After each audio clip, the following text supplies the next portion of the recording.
आप देख रहे हैं सौगंध टीवी, सौगंध वतन की।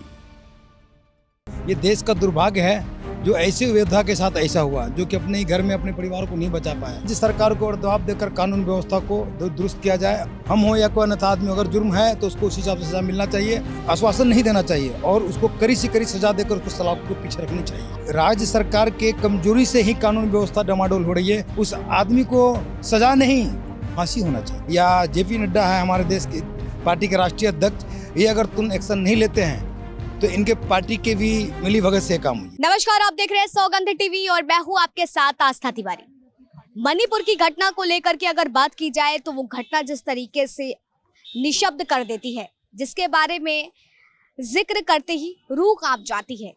लेकिन लगातार मणिपुर में जो घटना घटित हुई उसमें सबसे बड़ी बात जो निकल करके सामने आई कि जिस महिला के साथ ये चीज घटित हुई उसके पति करगिल युद्ध में जो है आर्मी के रूप में थे बतौर, वहां पर उन्होंने करगिल युद्ध की लड़ाई में लोगों की जान बचाई और देश के लिए आगे बढ़े, लेकिन अपनी पत्नी को बचा नहीं पाए।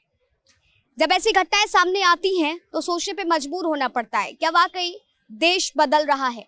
क्योंकि मणिपुर की जो घटना हुई, ऐसी तमाम घटनाएं निकल करके सामने आई, चाहे वो बिहार का मुद्दा हो या फिर पश्चिम बंगाल का या फिर छत्तीसगढ़ का। तो आइए लोगों से चर्चा करते, खास करके नेताजी से चर्चा करते हैं कि उनकी इस विषय पर क्या कुछ राय है। नेताजी, खबर भी सुनी होगी और वाकिफ भी होंगे मणिपुर की घटना जो है, सबसे पहले आप उसमें क्या बोलना चाहते हैं? देखिए, हम तो एक ही कहेंगे, जो देश के हित के लिए जान गंवा सकता है तो मणिपुर राज्य के जनता को भी ऐसा होना चाहिए कि उसकी पत्नी के लिए अपने जान को निछावर करना चाहिए। ये देश का दुर्भाग्य है जो ऐसे योद्धा के साथ ऐसा हुआ, जो कि अपने ही घर में अपने परिवार को नहीं बचा पाया। हमको राज्य की नहीं, ये भारत की बहुत शर्म की बात है और राज्य की सरकार की भी बहुत शर्म की बात है कि ऐसी घटना में उन्होंने कोई योगदान नहीं दिया। और ऐसे घटना बराबर होते रहते हैं, लेकिन जो घटना जो सामने हो रही, जो मान ली कि हमारे देश के सेना है जो देश के लिए सब कुछ, कारगिल के में आपने बताया कि जान की आहुति दे के भी लोगों का हिफाजत किया, और उस राज्य में, मणिपुर राज्य में उसकी पत्नी का रक्षा उस राज्य के लोग नहीं कर पाए। उस राज्य के लिए बहुत शर्म की बात है।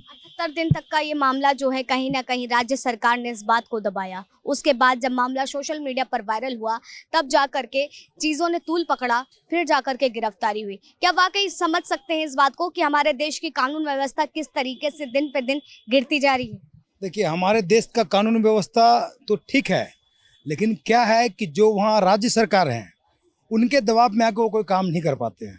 हम इसमें यही कहेंगे केंद्र सरकार से कि राज्य सरकार को और दबाव देकर कानून व्यवस्था को दुरुस्त किया जाए। राज्य सरकार के नेतृत्व में वो काम ना हो, केंद्र सरकार के नेतृत्व में काम हो। जो भी आदमी दुर्घटना, जो भी आदमी इस परिणाम का अंजाम दिया है, उस फौजी भाइयों का जो है इंसाफ केंद्र सरकार को देना चाहिए और उस आदमी को सजाए मौत होना चाहिए, ताकि दूसरा राज्य के लोग फिर ऐसा हिम्मत ना करें।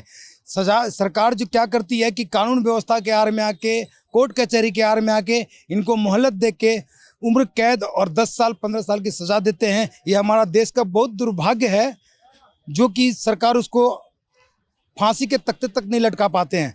अगर ऐसे किसी भी राज्य में ऐसा अगर महिलाओं के साथ या हमारी माँ बहनों के साथ हो, या प्राइम मिनिस्टर का घर में किसी माँ बहन के साथ हो, या किसी मंत्री की माँ बहन के साथ हो, तो हम तो कहते हैं, सरकार से निवेदन करते हैं कि कोई भी आदमी ऐसा अगर दुर्व्यवहार करता है उनको फांसी की सजा होनी चाहिए, ताकि आने वाला कल का फ्री वो हिम्मत नहीं जताए कि हम ऐसा काम करें। अगर बात करी जाए तो हमारे देश के कानून में अक्सर जो भी अपराधी आरोपी होते हैं, जितने दिन सोशल मीडिया पर चर्चा रहती है, मीडिया में वो मुद्दा छाया रहता है, तब तक तो ठीक रहता है, लेकिन उसके बाद जमानत भी अक्सर हमारे देश में हो जाया करती है। अब ऐसे में क्या लगता है कि जिस तरीके से इतनी धाराएं लगी हैं और सारी चीज़ें हैं, लेकिन देश का कानून में जो जमानत का नया वो चला है चलन, क्या ये सही होना चाहिए ऐसे अपराधियों के लिए?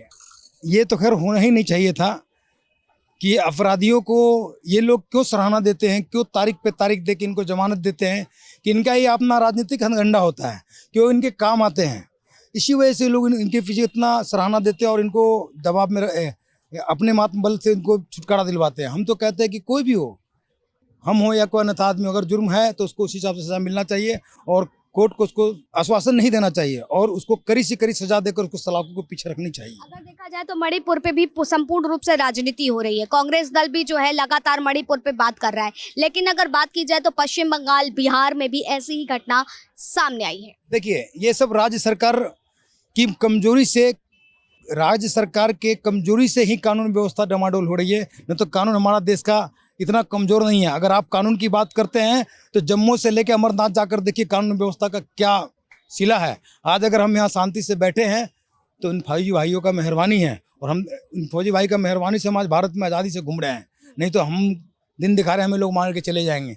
तो हम यही कहेंगे, जो आदमी देश के प्रति आहुति दिया है उसका इंसाफ होना चाहिए, उस आदमी को सजा नहीं फांसी होना चाहिए। केंद्र में बीजेपी की सरकार है, और जिस राज्य में हादसा हुआ है वहाँ भी बीजेपी की सरकार है। तो हम तो यही कहेंगे कि प्राइम मिनिस्टर साहब से निवेदन करता हूँ, या जेपी नड्डा है हमारे देश की पार्टी के राष्ट्रीय अध्यक्ष, ये अगर तुम एक्शन नहीं लेते हैं तो इनके पार्टी के भी मिली भगत से काम हुई है। अच्छा, तो मतलब आप इस बात को कह रहे हैं कि अगर एक्शन का सही तौर पर कार्रवाई नहीं की गई है तो दोषी केंद्र सरकार भी होगी, पार्टी के जो भी मेंबर सब होंगे, नहीं तो तुरंत उनको एक्शन लेना चाहिए, ताकि वो हमारे देश के फौजी भाई के साथ हुआ है, आम नागरिक के साथ नहीं हुआ। अगर किसी राजनेता के घर में होता या किसी मंत्री के घर में होता तो ये तुरंत एक्शन में होते हैं। तो आज उस फौजी भाई के साथ हुआ, उसका एक्शन क्यों नहीं लिया जा रहा है? केंद्र सरकार की लापरवाही होगी अगर एक्शन नहीं लेते हैं और उसको फांसी के तख्ते तक नहीं पहुंचाया जाता है। तो देखिए, कहीं ना कहीं लगातार जो है राज्य सरकार पर भी सवाल उठ रहे हैं कि राज्य सरकार हो चाहे केंद्र सरकार हो, इस तरीके से जिस तरीके से अगर बात की जाए तो कार्रवाई में ढिलाई करी गई, कार्रवाई उस ढंग से नहीं की गई। तो अगर इन लोगों को जिन्होंने अपराध किया है, अगर सही समय पर सही सजा नहीं सुनाई जाती है, तो आम जनता के लिए भी ये कहना है कि कहीं ना कहीं इसमें राज्य सरकार की खामियां भी निकलेगी और केंद्र सरकार भी उतनी ही गलत होगी। फिलहाल तब तक के लिए आप बने रहे सौगंध टीवी पर। कैमरा पर्सन रोहित के साथ आस्था तिवारी। आप देख रहे हैं सौगंध टीवी, सौगंध वतन की।